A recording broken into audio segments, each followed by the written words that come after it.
Okay, simplifying algebraic fractions part 2. This fraction is slightly different. It has a subtraction symbol in it. Okay?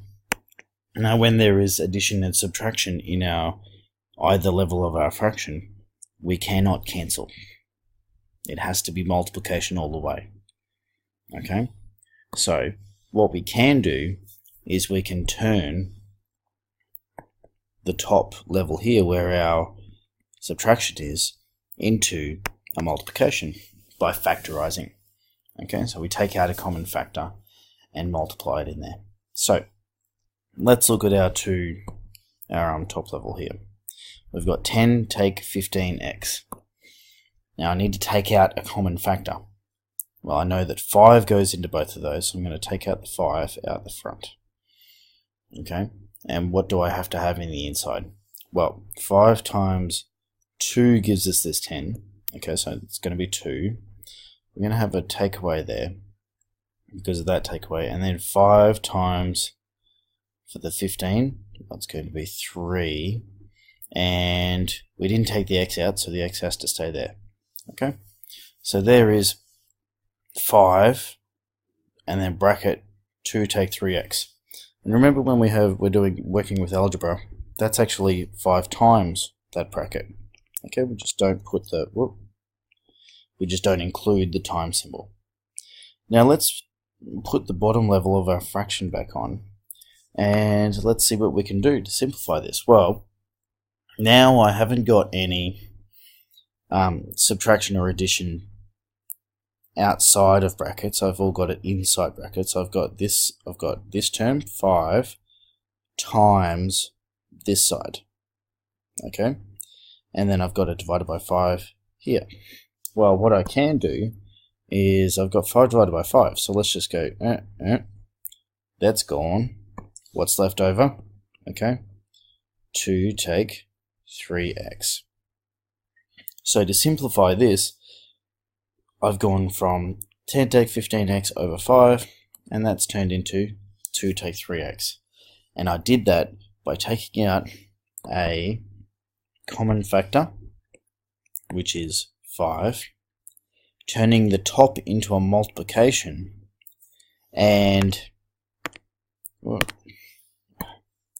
turning the top into a multiplication so that I can then cancel those 5s. Let's take a look at another more complicated example, or another example. I don't think it's very much more complicated. Let's take a look at this one. Okay, 5r take 20 over r take 4. Okay, so we've got variables on both top and bottom. Okay, let's take a look at this top. Here's our top. Okay, notice that it's got a takeaway there. Can I simplify that top? Can I factorize it so that it's multiplication? I can. A number goes into both 5 and 20.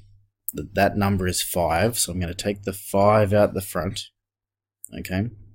Now 5 times, let's look at our first term, which is here.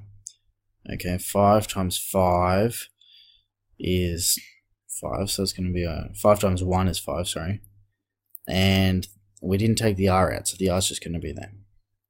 Okay, now remember anything times 1 is itself, so you can get rid of that. So we've got 5 times r.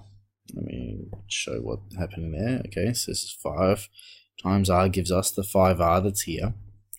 Okay, we're going to put the takeaway in. And then we've got 5 times what gives us 20? Well, 5 times 4 gives us the 20. Okay, so see, there we go. Now we've got 5, okay, bracket, r take 4. So we turned this side here, 5r take 20, into 5 bracket r take 4. Let's put in the bottom and see what happens. Can you see what I can see? We've got 2 terms on the top. Okay, this one and this one. And we've got one on the bottom, and one that's on the bottom and one that's on the top are the same. This r take 4 and this r take 4. So what I can do is I can actually just cancel them out. What's left? Well, that's just 5. And that's the answer. I've simplified that as much as I can.